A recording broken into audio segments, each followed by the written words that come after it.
잠깐 기도하고 시작하겠습니다. 하나님 아버지, 이 복된 시간 우리 또 포동교회에서 우리 자유의 숲 아버지여 주관으로 또 귀한 또 자리를 만들어 주신 것을 감사합니다. 함께하는 우리 귀한 어린 자녀로부터 어른 세대에 이르기까지 또 영상으로 참여하는 분들을 예수님의 이름으로 축복합니다. 아버지여, 전하는 전하 우리 모두가 이 귀한 시간을 통해 역사를 주관하시는 분이 하나님이심을 확실히 우리가 목도하게 하시고 깨닫게 하셔서 오늘과 내일에 우리가 나아가야 될 길을 하나님께서 주시는 지혜와 통찰을 가지고 힘있게 달려가는 복된 시간 되게 하여 주옵소서. 예수님의 이름으로 기도하옵나이다. 아멘. 우리 앞뒤자 한번 인사하겠습니다. 축복합니다. 환영합니다. 잘 나오셨습니다. 6.25 남침 전쟁과 하나님의 구원, 이런 제목으로 또 우리 오전에 우리 조평세 박사님 강의 잘 들으셨죠? 자, 이어가겠는데, 자, 먼저 질문을 드리겠습니다. 여러분, 저도 오전에 우리 조평세 박사님 정말 귀한 강연을 처음부터 끝까지 다 들었어요. 여러분들 어떠셨는지 항상 이 피드백이 중요해요. 혹시 여러분들 중에 오전 강의를 통해서 나는 딱 하나 내 마음속에 아주 이 부분이 와닿았습니다 하는 이런 부분이 하나씩 다 있을 텐데, 우리 자녀분들이 여기 또 와 있는데 너무 고맙고 감사해요. 또 어른분들 중에도 혹시 누가, 자, 이거 무선 마이크를 들고 왔다 갔다 할 테니까 혹시 자유롭게 한번 여러분들 중에서 오전 강의 한번 어떠셨는지. 왜냐하면 이 강의는 좀 아마 거의 처음으로 공개되는 내용들도 많이 있었고, 우리 조평세 박사님은 미국에서 또 오랫동안 공부를 하신 분이에요. 또 이런 강연들이 정말 많은 분들이 들어야 될 아주 중요한 강연을 해주셨는데, 하나라도 여러분들이 한번 이렇게 말씀해 주시면 좋겠고, 또 하나, 자, 제가 질문 이제 또 들어갑니다. 6.25 전쟁은 어떤 전쟁이라고 생각하십니까? 한번 우리 특히 우리 어린 자녀들이 얘기를 하면 좋을 것 같아요. 6.25 전쟁은 나는 이렇게 생각합니다. 이런 전쟁이라고 나는 설명하고 싶습니다. 앞으로 나와봐, 앞으로. 우리 박수로 한번. 예. 야, 1초도 주저하지 않고 손 들었어. 와, 응? 둘이 그래, 여기 자기 소개하고 아유, 가문의 영광 하나님께 영광입니다. 그리고 너 하고 싶은 얘기 다 해도 돼. 목사님 대신 강연도 해도 돼. 자, 자기부터 먼저 소개. 제 이름은 정하늘이고 소년 2부 5학년 3반입니다.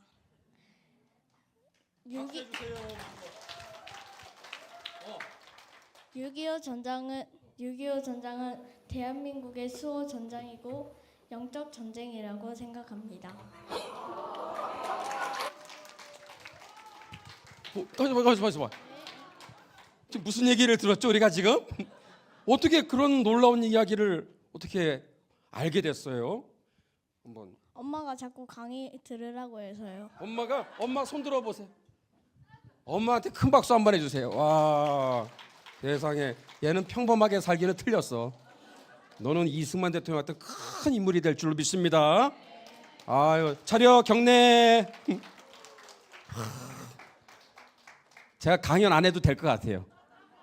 아유, 또 혹시 또 오전에 우리 조평세 박사님 강의를 듣고 저는 이 부분이 너무나 감사했습니다. 깨달았습니다.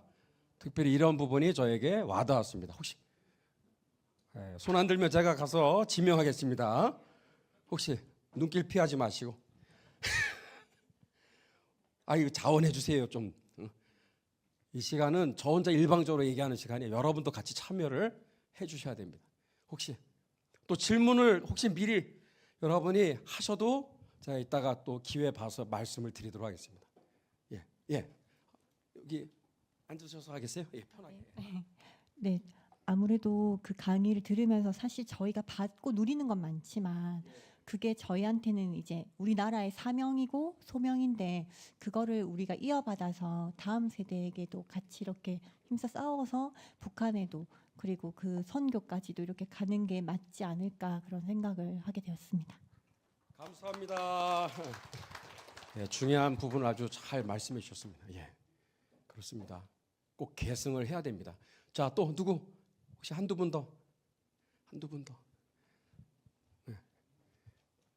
우리 중학생, 고등학생 혹시 여기 안 왔나요? 예? 대학생 한번 손 들어 주시겠어요? 대학생. 대학생 안 계세요? 예. 아, 그래요. 알겠습니다. 저한테 시간을 또 이렇게 많이 또 주셔서 감사합니다. 오전에 우리 조평세 박사님이 중요한 얘기를 대부분 다 해주셨습니다. 저도 아마 겹치는 부분도 있을 것이고 또 아마 또 추가되는 내용들이 있으리라 생각합니다. 자, 한번 화면을 한번 띄워주시겠습니다. 자, 저는 먼저 처음에 6.25 전쟁이 어떤 전쟁인가 한번 정의를 한번 세 가지로 한번 내리도록 하겠습니다. 자, 우리 6.25 전쟁이라는 이 용어를 가지고 여러 많은 표현들이 있는데 우선 그거는 이따 정리하고요. 6.25 전쟁은 어떤 전쟁인가 세 가지로 정리할 수 있겠습니다. 이따 다 얘기 듣고 제가 한번 또 질문을 드릴 거예요. 세 가지를 주루주루 여러분들이 주저하지 않고 바로바로 얘기할 수 있을 정도로 여러분들이 꼭 잘 새기시면 좋을 것 같습니다. 자, 첫 번째 한번 여기 위에 있는 박스에 있는 내용을 한번 읽어보겠어요. 소련과 중공의 시작. 소련과 중공의 지원을 받은 김일성 공산 집단의 기습 남침. 좀 전에도 우리 목사님 말씀 정확하게 해주셨어요. 손침이 아니라 똥침이죠. 예. 자, 북침이 아니라 남침이라고 해야 정확한 거예요. 그것도 일방적으로 기습 남침입니다. 정신 나간 사람들 중에 6.25 전쟁을 쌍방과실이라고 말하는 그런 사람이 있어요. 예, 이건 사기입니다. 사기. 왜? 여러분, 우리 비유로 제가 설명을 한번 드릴게요. 우리 엄마 아빠랑 우리 사랑하는 아들 딸들이 집에서 평안하게 잠을 자고 있어요. 근데 강도떼가 쳐들어왔네요. 근데 아버지가 자신과 또 아내와 자식들의 생명을 위해서 또 재산과 우리들의 자유를 지키기 위해서 강도떼와 함께 아버지가 엎치락뒤치락 막 밤새도록 싸움이 벌어진 거예요. 근데 칠흑 같은 어둠에서 싸우다 보니까 이게 뭐 정신없이 싸우다 보니까 아버지가 휘두르 이 손에 어떤 때는 아내가 맞기도 하고 아들, 딸이 맞기도 하고 다치기도 하고 부상당하고 심지어 죽어나가는 그러한 사건이 발생했다고 생각해 보세요. 어쨌든 아버지가 피를 흘리면서 막 싸워서 목숨 걸고 싸워서 결국은 가족을 지켜냈어요. 그리고 강도떼들을 제압하고 그중에는 많이 다치기도 하고 죽임을 당하는 그런 일이 발생했다고 치자고요. 아침이 되었을 때 경찰이 출동을 했어요. 사건을 조사합니다. 진상규명을 했어요. 뭐라고 결론을 내려야 돼요? 누가 잘못했어요? 누가 책임져야 돼요? 누가 나쁜 놈이에요? 누가 문제예요? 누가 원인이에요? 강도떼가 원인이죠. 강도떼가 일방적으로 잘못한 거죠. 그죠? 아멘 안 해도 괜찮아요. 이건 사실이니까. 근데 경찰이 뭐라고 결론을 내려요? 이것은 쌍방과실입니다. 강도떼들 50% 잘못, 아버지도 50%. 그러면 여러분 만약에 그 아버지의 입장이라면 여러분 기분이 어떨 것 같아요? 어떨 것 같아요? 만약에 어이가 없어요. 어이가 없다. 맞아. 정확한 표현. 어이가 없어. 기가 막힌 거죠. 근데 그거를 뛰어넘어서 일방과실이네. 만약에 경찰이 그랬다면은 어떨 것 같아요? 강도떼들은 하나도 잘못이었고 아버지가 100% 잘못했네. 과실이네라고 말을 했다면 여러분 있을 수 없는 일이잖아요. 그런데 이러한 있을 수 없는 일이 우리 대한민국에서 지금 6.25 전쟁뿐만 아니라 지금 모든 역사 전쟁에서 지금 다 이러한 지금 현상들이 벌어지고 있는 거예요. 기가 막힌 겁니다. 예. 자, 그래서 우리는 이 정의를 분명히 해야 됩니다. 예. 그래서 기습 남침이라고 하든지 6.25 또는 남침 전쟁 이렇게 하는 것이 정확해요. 외국 사람들이야 한국 전쟁, 코리안 워라고 하니까 뭐 이해할 수 있어요. 그분들은 보통 그 지명을 따라서 그렇게 전쟁의 성격을 규명하거든요. 근데 우리는 왜 6월 25일이라는 날짜를 가지고 6.25 전쟁이라고 표현했는가를 생각해야 돼요. 그것은 침략의 주체를 정확하게 규정하기 위해서 6.25 전쟁이라고 말을 한 겁니다. 6.25 그 주일날 새벽 그 새벽에 누가 침략을 했다? 김일성 공산 집단이 침략한 그 날짜가 6월 25일이라는 것을 왜 우리가 그렇게 강조해야 되느냐? 누가 가해 세력이냐? 누가 나쁜 놈이? 누가 강도떼냐? 누가 책임져야 돼? 누가 전범의 주체냐? 그거를 분명히 규정하는 것이 6.25 남침 전쟁이라는 표현이에요. 근데 한국 전쟁은 중립적인 용어입니다. 그렇죠? 외국 사람들은 그렇게 써도 상관없어. 그렇게 그분들은 그렇게 쓰니까. 우리는 그러면 안 되는 거예요. 우리는 6.25 남침 전쟁이라고 정확하게 해야 돼요. 자, 그런 의미에서 부적절한 표현이 몇 가지 있는데 민족 상잔의 비극 일부 맞습니다. 그러나 6.25 3년 1개월 이틀 1117일 동안 1127일 동안의 그 전쟁의 그 기간 중에서 북한의 공산 집단과의 그 교전과 전투는 초기에 한 3개월 정도에 집중되어 있고 나머지 90% 이상의 기간은 중국 공산당과의 전쟁이었어요. 그러니까 6.25를 단순히 민족 상잔의 비극이다? 이것도 잘못된 용어입니다. 강도 때와 아버지와의 상잔의 비극이다? 아니요. 강도 때들이 100% 잘못한 거라니까요. 이 얘기를 하는 것을 극우라고 말하면 여러분 큰일 납니다. 사실을 사실대로 얘기하는 거예요. 그럼 일방과실 또 쌍방과실을 말하는 정신 나간 진실규명위원회의 그 사람들의 말과 똑같은 거예요. 아버지가 잘못했네. 아버지가 다 덮어씌워야 되겠네. 아버지가 배상을 해야 되겠네. 이런 지금 상황이 벌어지는 거예요. 아닙니다. 민족 상잔의 비극은 일부 맞고 그러나 대다수 6.25 전쟁을 표현하는 사실은 적절한 표현은 아니다라는 거예요. 자, 동족 상잔의 비극도 마찬가지예요. 그 다음에 쌍방관의 과실 아닙니다. 우리는 뭐라고 얘기해야 돼요? 밑에 시작 6.25 남침 전쟁이라고 얘기해야 됩니다. 6.25 남침 전쟁.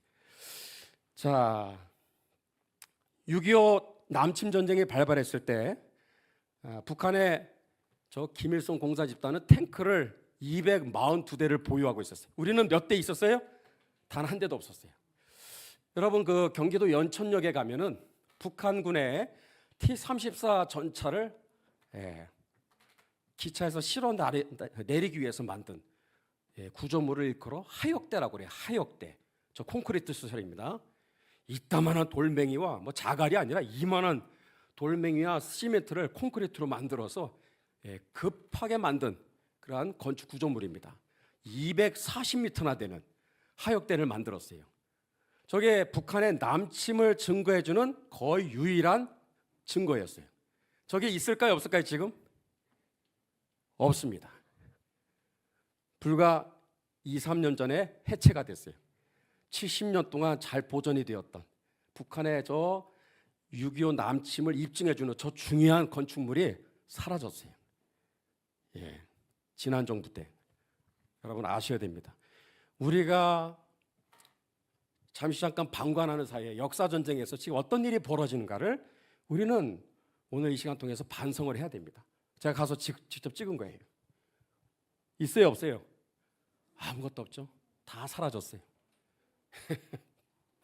역사의 흔적을 지워버리는 것은 범죄 행위입니다. 범죄 행위예요. 저걸 보존해야 되는데 저는 그 지방 곳곳을 돌아다니면서 지금 뭐 10년 넘게 매주마다 6.25 탐방을 하고 있어요. 매주마다.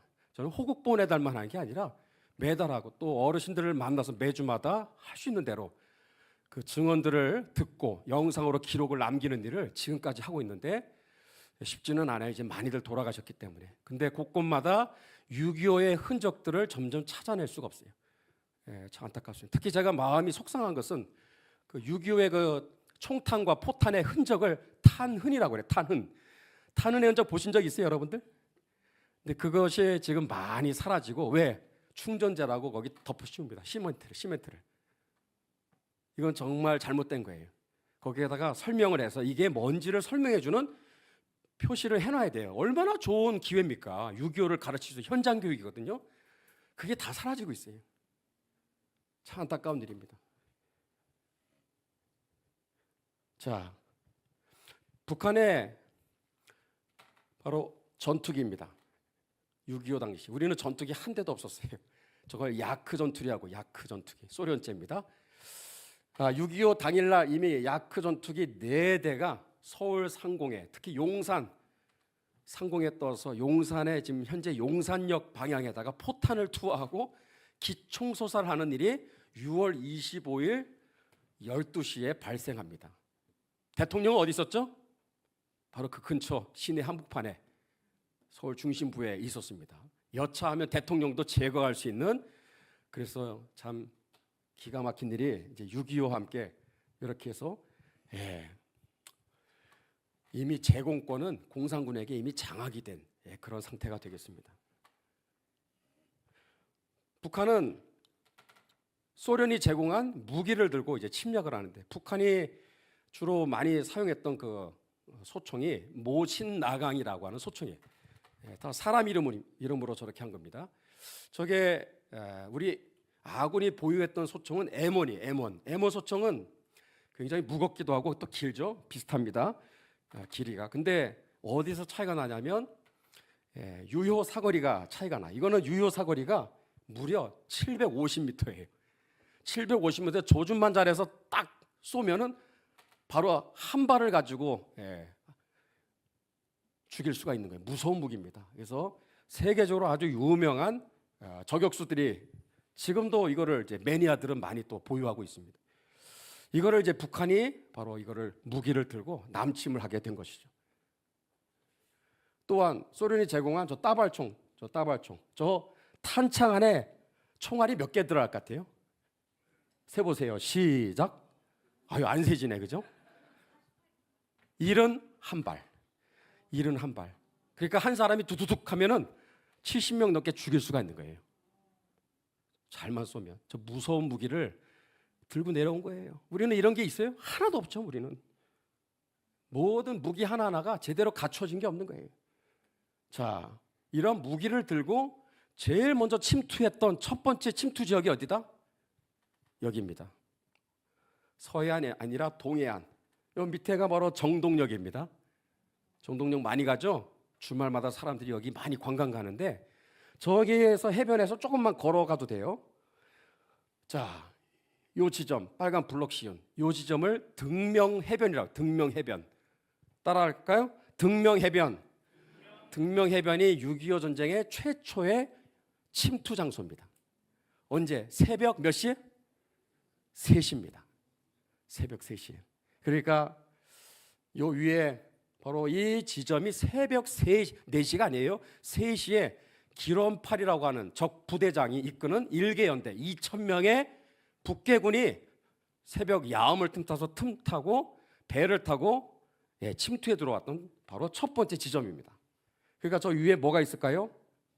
이 역사를 잊지 말자 그래서 남침 사적탑이라고 하는 탑이 서 있습니다. 꼭 가보세요. 여러분 그 구글 지도나 이런 데 가면 다 있습니다. 강릉 가실 때 꼭 한번 가보세요. 새벽 몇 시로 돼 있죠? 3시로 돼 있죠. 새벽 3시에 이미 침투가 이제 시작됐고, 해상으로는 뭐 여기 부산 앞바다에 소련제 1000톤급에 해당하는 600명, 700여 명 정도 되는 추산입니다. 적 특수부대를 태운 소련제 수송함이 이제 부산 앞바다까지 왔다가 천만다행으로 이제 격침이 되죠. 그거 만약에 부산에 상륙했으면 어떻게 됐을까요? 전쟁의 양상은 벌써 처음부터 이미 대한민국에 이제 뭐 한 달도 갈 것 없어요. 바로 그냥 끝나는 겁니다. 자, 이게 바로 6.25 전쟁의 역사였죠. 기습 남침입니다. 일방적으로 당한 거예요. 일방적으로. 자, 따라합시다. 기습 남침 또는 6.25 남침 전쟁. 요거 하나만 알아도 오늘 여러분들 큰 거 확실하게 정리하는 겁니다. 자, 두 번째 6.25 전쟁의 정의입니다. 자, 읽어봅니다. 시작. 김일성 공산집단과 남한의 공산주의자들에 의한 대량 학살 전쟁입니다. 누가 이런 학살을 했다? 김일성 공산집단과 남한의 곳곳에 암세포처럼 퍼져 있었던 공산주의 사상을 가진 자들, 그들에 의해서 발생한 대량 학살 전쟁입니다. 도대체 3년 동안 몇 명이 학살됐을까요? 100만 명이 넘습니다. 100만 명이 넘는 사람들이 갑자기 사라졌어요. 6.25 전쟁 지나면서. 알고 봤더니 학살당한 거예요. 저는 뭐 10년 넘게 특히 제 관심 분야 중에 하나가 이런 대량 학살이 일어났던 곳곳을 현장을 찾아가는 게 제 또 관심 분야 중에 하나이기 때문에 많이 현장을 많이 답사도 하고 그랬는데 정말 대한민국의 곳곳에 낙동강 이남 지역, 경상도 지역만 빼고 사실 경상도에도요 울산이나 이런 데도 가면은 이런 학살들이 있었어요. 공산군들이 정규군이 여기에 들어온 건 아니었지만 빨치산들이라든지 이런 좌익분자들에 의해서 여기 곳곳에서도 사실 다 알고 보면요 이런 학살들이 여기도 있었음을 우리가 알 수 있습니다. 자, 이게 서울시청 앞에 이 빨간 블록신 바로 이 장소가 서울에서 3개월 동안 공산 치하에 있었을 때 인민재판이 벌어졌던 장소입니다. 인민재판. 살릴까 죽일까? 죽여 그러면 바로 죽이는 거예요.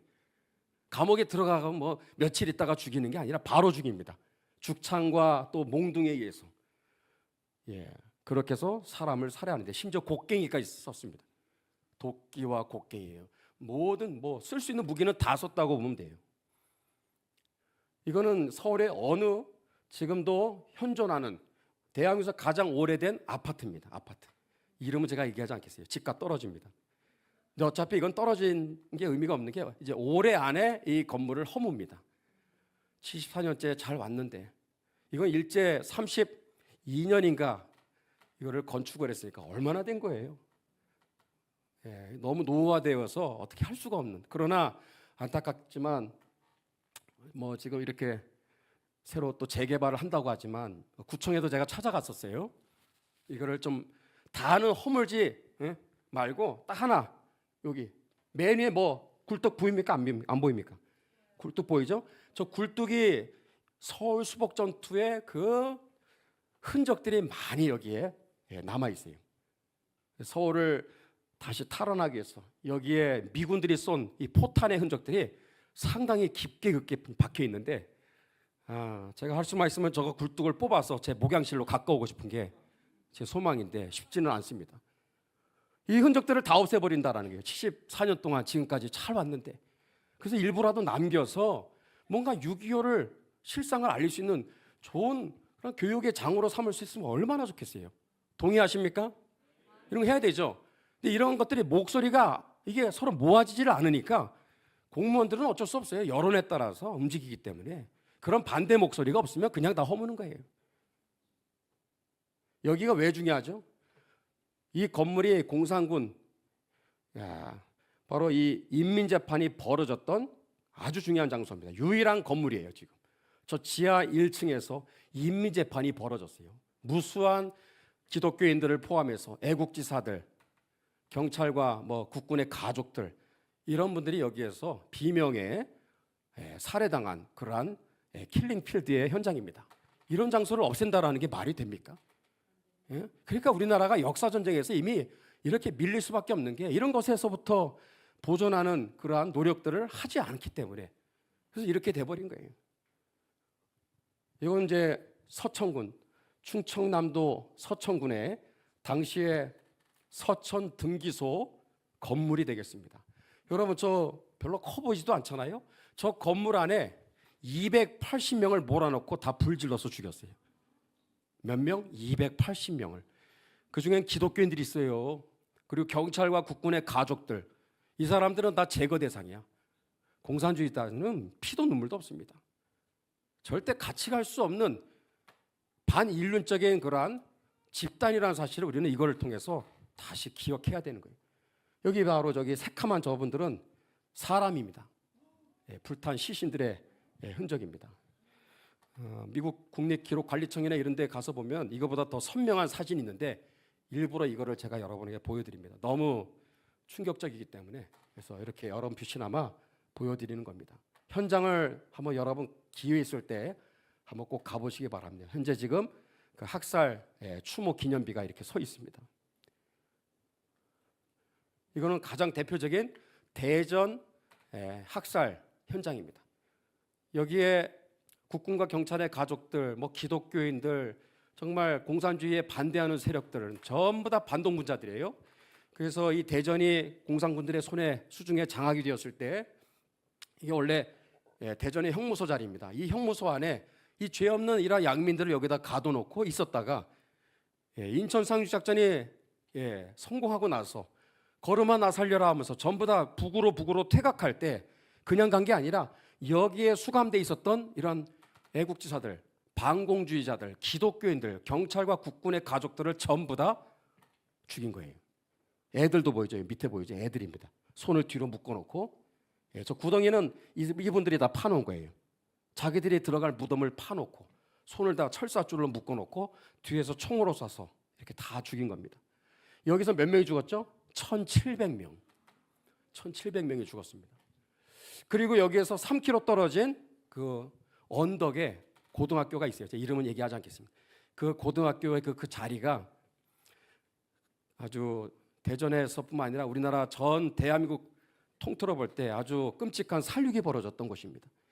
5,000명이 거기서 학살당했어요. 5,000명을 몰아놓고. 그래서 그 고등학교를 지을 때 뼈들이 우수수 너무 나와가지고 그걸 어떻게 처리를 할 수 없어서 그냥 묻어버리고 거기에 학교를 이제 쌓아 올렸죠. 그래서 그 학교 밑에는 아직도 파면은 수많은 유골들이 나옵니다. 공산군들은요 퇴각할 때 지들이 죽인 게 아니라 남한에 있었던 공산주의자들, 그들을 우리는 좌익 세력이라고 그래요. 겉으로는 대한민국의 국민인 것처럼 보이는데 사상은 공산주의 사상을 갖고 있는데 그들을 앞세워서 이런 학살극을 벌인 거예요. 공산군들은 정규군입니다. 퇴각할 때 그냥 죽이라고 명령한 게 아니라 확인증을 가져오라고 그랬어요. 몇 명을 죽였는지. 그래서 심지어는 코를 베어오게 해서 또 귀를 잘라서 몇 명인지를 다 카운트를 하는 거예요. 대전 지역, 지역마다 할당을 했어요. 몇 명씩 죽이라고. 대전 지역엔 1,000명 죽이라고 했는데 이렇게 6,700명을 죽였어요. 아니 더 됩니다 사실은. 그리고 여기에서 좀 떨어져 있는 또 어느 곳에서는 국군들, 포로된 국군들 500여 명을 이렇게 또 철사줄로 묶어서 500명을 그 자리에서 다 총살시켜서 죽였어요. 근데 이런 흔적들이 지금 남아 있을까요? 이거를 알려주는 거의 없습니다. 거의 없어요. 여러분 이게 어느 섬일까요? 임자도라는 봐도 조그만 섬이죠. 별로 그렇게 크지 않은 이 섬인데 여기에서 얼마나 많은 살육이 벌어졌을까요? 갔더니만 이렇게 추모의 탑이 있어요. 학살당한 그 숫자가 여기에 쫙 기록이 돼 있는데 몇 명이 죽었을까? 992명입니다. 이 조그만 섬에 공산주의에 반대하는 사람들은 다 죽였어요. 그중에 우리 기독교인들도 상당히 많이 죽었습니다. 임자도에서 순교당한 분들의 그 일화가 굉장히 많이 알려져 있죠. 저도 여기 탐방 갔다가 여기 임자도에 참 귀한 우리 목사님 통해서 최근에 그 포크레인으로 이렇게 땅을 일구다가 6.25 당시에 학살당한 기독교인의 이 대퇴부 유골이 하나 이제 발견이 됐어요. 그래서 제가 부탁을 해서 제가 그거를 이제 기증을 받았습니다.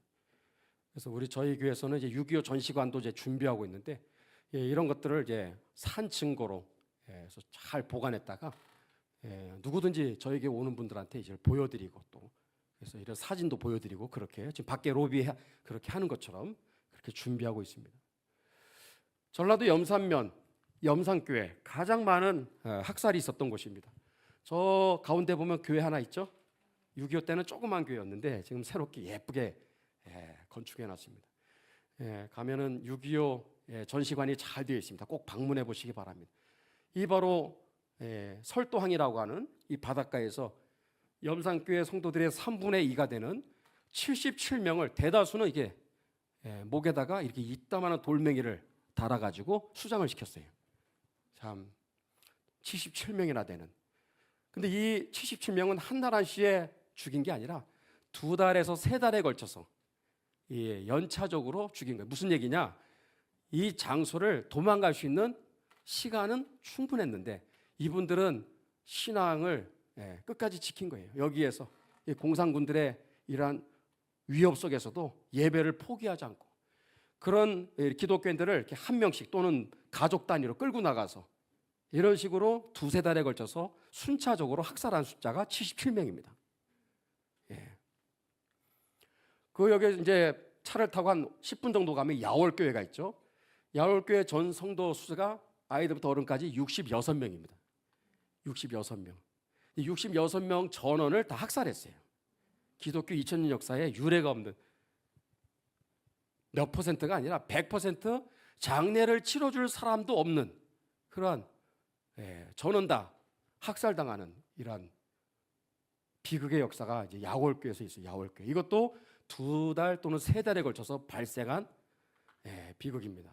저도 여러 번 가봤는데 지금도 이제 가게 되면 그 현장을 우리가 어느 정도 볼 수가 있습니다. 이 66명을 창고에다 가둬놓고 밤마다 이렇게 한두 명씩 끄집어서 마을 어귀로 끌고 가서 거기서, 그래서 만들이라고 하는 아주 뭐 그런, 또 이렇게 가면 이렇게 좀 솟아 있는 그런 곳도 있고, 또 큰북제라고 하는 마을 어귀에 이렇게 솟아 있는, 딱 가면 이제 눈으로 확인할 수 있습니다. 그래서 제가 자주 갔던 곳이 큰북제라는 곳인데, 거기에서 야월교회 성도들 66명 중에 55명을 거기서 죽여서 거기다 이제 안매장을 했어요. 심지어 믿지 않는 여기 마을 주민 80명까지 죽였어요. 80명. 기가 막히죠. 135명이 이 조그만 이 큰복제라는 마을 어귀에서 학살당하는 그런 비극이 있었던 곳, 바로 야월교회입니다. 다행히 여기 야월교회는 순교 기념관이 잘 되어 있습니다. 현존하는 정치범 수용소를 소개합니다. 여러분, 6.25 전쟁 당시에 저 철원 땅은 원래 해방 이후에 6.25까지 이북 지역이었다가 6.25를 거치면서 이제 대한민국의 자유의 땅으로 들어오게 됐습니다. 그러니까 해방 이후에 6.25까지 그 5년 동안의 그 과정, 또 6.25 전쟁 속에서 철원에서 어떤 일이 벌어졌는가, 이게 이제 일제시대 때 만든 급수탑입니다. 그래서 여기를 안에 이제 들어가면 굉장히 넓어요, 공간이. 여기에다가 여기가 오른쪽은 이 정치범 수용소를 관리하는 관리소라고 보시면 되고, 저 가운데 있는 여기에 250명을 가뒀고요. 또 왼쪽에 250명을 가두어 놓고, 전원 다 이제 학살이 이제 여기서 벌어지게 됩니다. 유일하게 한 분이 탈출에 성공하셔서 그분의 그 회고록에 의해서 이 실상이 세상에 알려지게 되었습니다. 여러분도 언제 한번 강원도 철원 가면, 여기서 조금만 가면 백마고지가 있고 또 노동당 건물이 있는데, 거기는 많이들 가시는데 뭐 1, 2km밖에 떨어져 있지 않아요. 여러분 여기 꼭 한번 가보시면은 그 당시에 어떤 일이 여기서 벌어졌는지 그러면 꼭 가셔서 보시고, 저희 교회에서는 여러 다른 교회랑 연합해서 여기 가서 북한의 정치범 수용소를 해체하라 현수목을 가지고 가서 여기서 또 구호도 외치고 또 통성을 합심하여 기도하여 북한의 2,600만 전체가 다 사실은 저 땅 전체가 정치범 수용소잖아요. 수용소도 있지만 뭐 2,600만 다가 사실은 포로나 노예나 마찬가지 아니겠어요. 그들의 자유와 생명을 위해서 함께 기도하는, 여러분 그런 기회도 한번 가져보시면 좋을 것 같습니다. 자, 두 번째가 뭐라 그랬죠? 대량 학살 전쟁이에요. 대량 학살 전쟁. 김일성 공산 집단과 남한의 공산주의자들에 의해서 자행된 대량 학살 전쟁. 자, 세 번째 시작. 아예 큰 소리로 다시 시작. 중국 공산당과의 전쟁입니다. 이게 6.25 전쟁의 거의 대부분이다라고 보시면 돼요. 중공군이 불법 개입을 했습니다. 언제? 1950년 10월 19일. 도대체 6.25 3년 동안 중공군이 몇 명이나 불법으로 이 한반도에 들어와서 전쟁이 벌어졌을까? 여러분 수치를 알아요. 수치를. 몇 명이 한반도 땅에 들어왔을까요? 이 중국 공산당이. 혹시 알고 있어요? 혹시 들어보셨어요? 아시는 대로 찍어보겠습니다. 1,000만 명. 1,000만 명. 1,000만 명? 아닙니다. 1,000만 명. 1,000만 명이 들어왔으면 이건 보통 일이 아니죠. 조금 비슷한 것 같기도 한데 혹시 몇 명이 들어왔을 것 같아요? 줄여가지고 500만 명. 상당히 근접했습니다.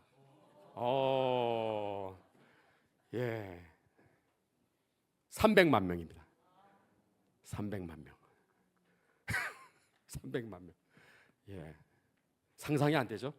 물론 이게 누적입니다. 누적. 그러나 300만 명. 미군은 몇 명이 들어왔죠? 미군. 혹시 미군이 대한민국의 자유를 지키기 위해서 몇 명이 들어왔을까? 혹시 한 100만 300만 명? 근접까지는 아닌데 그래도 거의 그 정도는 아니고 혹시 300만까지는 안 갔어. 그래도 많이 왔지. 사는데 지장 없어. 몰라도 돼. 근데 대략은 알아야 되겠지? 대략. 정확히 알면 더 좋고. 왜냐하면 얘네들은 300만이 왔단 말이죠. 이 300만과 맞서서 이제 우리 국군과 유엔군이 싸우는데 다 합쳐도요 300만 안 되거든요. 우리 아군은. 근데 미군은 몇 명이 왔느냐? 178만 명이 왔어요. 178만 명. 엄청난 숫자가 왔죠. 그래서 5만 4천여 명이 전사하고 20만 명이 넘게 부상을 당했어요. 지금도 미국에 6.25 때 오셨던 그 참전용사분들 이제 할아버지가 되셔서 병원에 지금 다 누워 계시는데 몇 명이 지금 살아 계실 것 같아요? 178만 명 지금 생존해 계시는 분들이 30만 명 정도. 30만 명. 말씀하실 수 있는 분들은 거의 안 계시죠. 미국에는 50개 주가 있는데 우리 6.25 전쟁을 기념하는 시설물이 몇 개나 있을 것 같아요? 800개입니다. 800개가 넘어요. 우리는 얼마나 될까요? 참. 자, 이 부분이 이제 중요합니다. 그리고 우리 복습을 하고 우리 쉬는 시간을 제가 잠깐 갖도록 하겠습니다. 여기는 어디냐면 목사님이 2014년에 중국의 단동을 한번 단기 선교차 한번 간 적이 있었는데 여기 가면 뭐가 있죠? 뭐라고 써 있죠? 야, 이게 한자가 좀 꼬불꼬불해서 자 읽어봅니다. 시작. 안 읽어지네요, 그죠? 항미 원조 기념관이에요. 쟤네들은 6.25 전쟁을 뭐라고 그래요? 용호 전쟁에서 벌써 얘네들은 딱 전략 전술 이런 데서 차이가 있는 거예요. 항미 원조, 미국에 대항을 하고 원조, 조선을 도와준다는 거죠. 지원하겠다. 그래서 아주 그럴싸한 명분을 벌써 용호에서 그렇게 만든 거예요. 아주 정당한 전쟁이었다.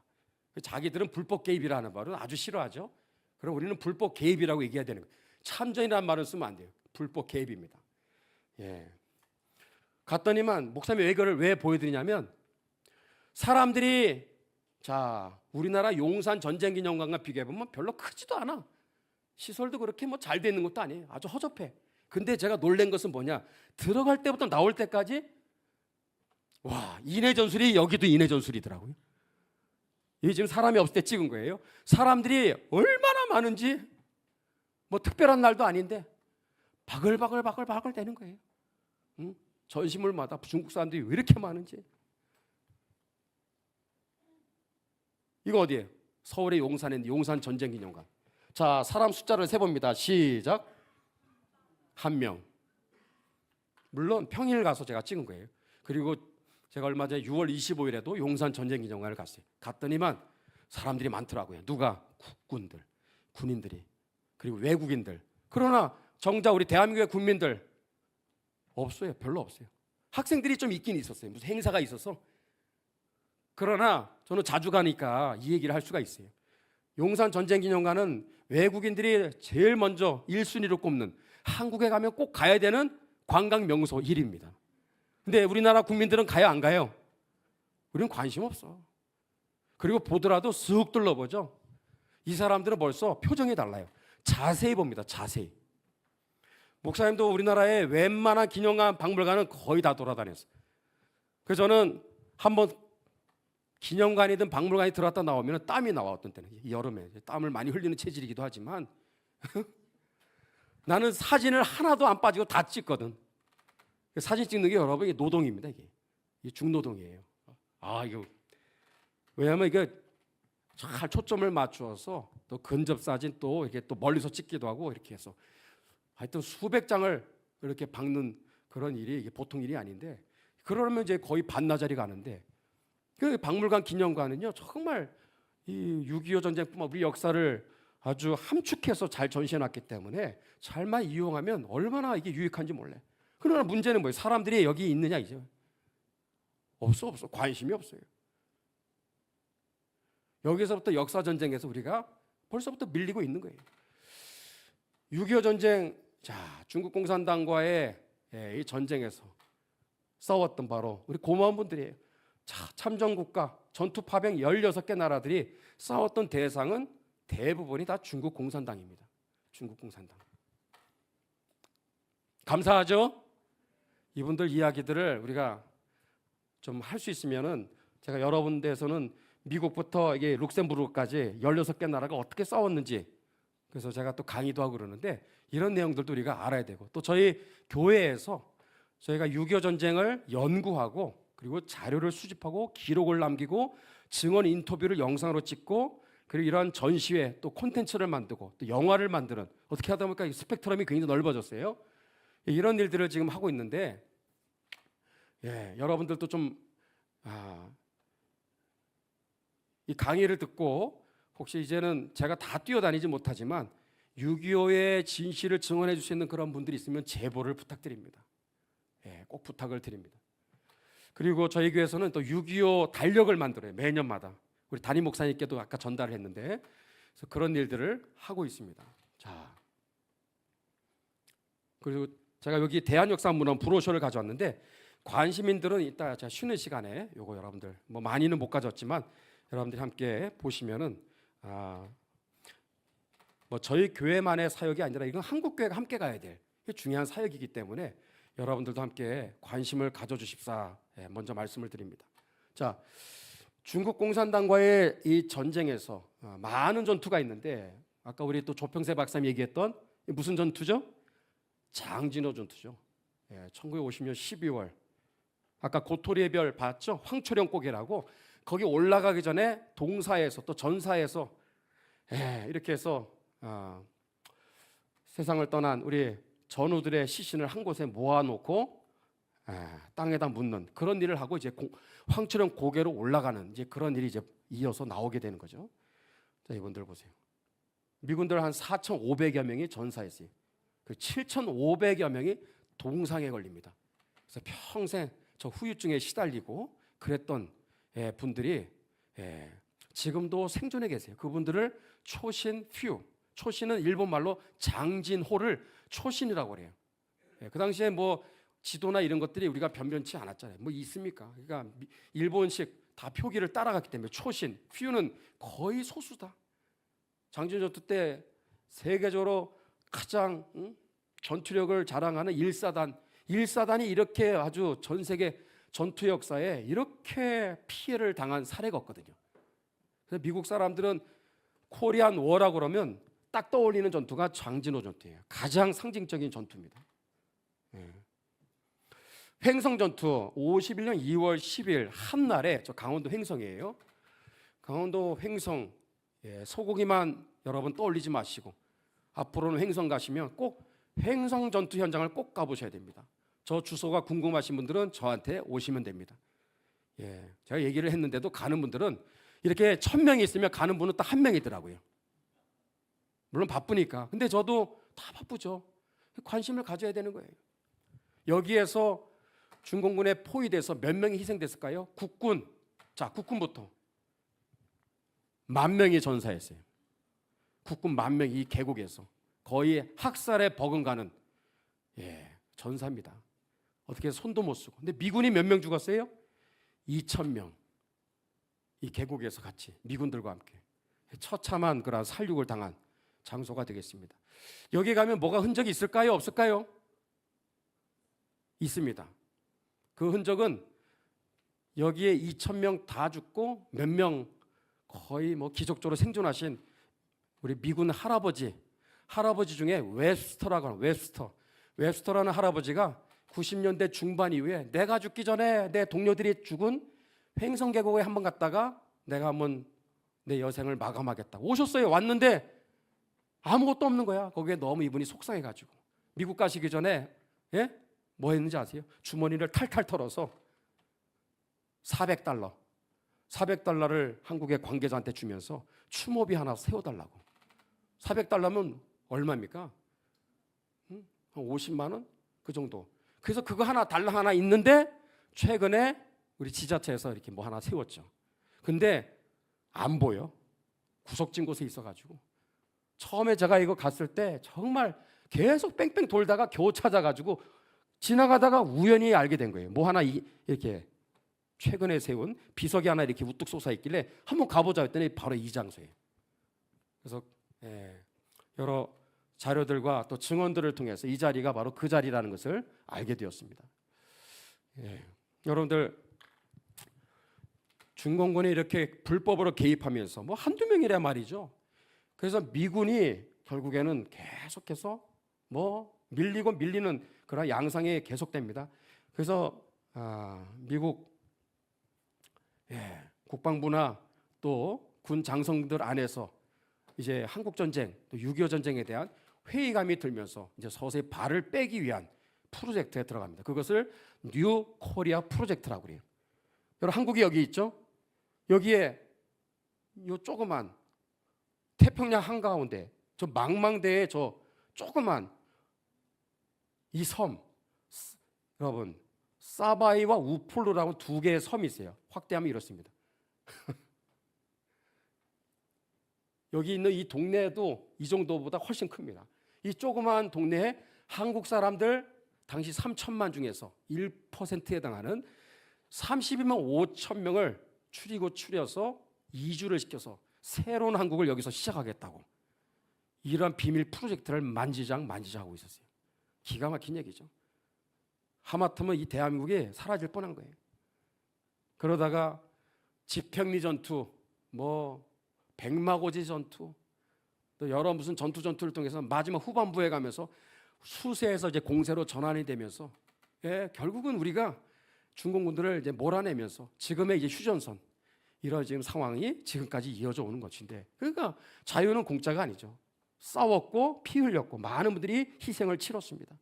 이런 일이 있었다라는 것을 우리가 알아야 되겠죠. 자, 그래서 쉬는 시간 우리 먼저 좀 갖기 전에 자, 우리 한번 복습 한번 해보세요. 시작. 소련과 중국 공산당의 지원을 받은 김일성 공산 집단의 기습 남침. 자, 두 번째 뭐예요? 시작. 마음판에 새기세요. 세 번째 간단합니다. 시작. 뭐 이거 안 해도 되겠죠? 시작. 중국 공산당과의 전쟁입니다. 자, 쉬는 시간 딱 5분 갖겠습니다. 자, 이거 꼭 기억하시고 다시 있다가 제가 질문할 때 바로 자연스럽게 나올 수 있어야 됩니다. 자, 제가 기도하고 쉬는 시간 갖겠습니다. 하나님 아버지, 우리에게 이러한 소중한 자리를 허락해 주신 것 감사합니다. 수고하시는 분들이 많습니다. 아버지, 한 분 한 분들을 기억하여 주시고 우리가 이 땅에 무너진 정말로 역사전쟁의 이 가나안 땅을 다시 수복하고 탈환하는데 주님, 이 복된 시간들이 귀한 발판이 되게 하여 주옵소서. 6.25 전쟁은 단순한 무기의 싸움이 아니라 자유를 수호하기 위한 싸움이었고 더 나아가 영적 전쟁이라는 사실을 우리가 기억하면서 오늘 이 귀한 시간이 그냥 강의를 전하고 듣는 것으로 끝나지 않게 하시고 오늘 우리를 비추는 거울이요 창이 되게 하여 주시고 우리가 나아가야 될 길을 정말로 우리에게 교훈해주는 아버지여 의미 있고 보람 있고 중요한 그러한 시간으로 인도하여 주시옵소서. 예수님의 이름으로 축복하며 기도하옵나이다. 아멘. 우리 서로를 향해 격려의 박수하고 잠깐 쉬는 시간 가지면 좋겠습니다. 네, 휴대폰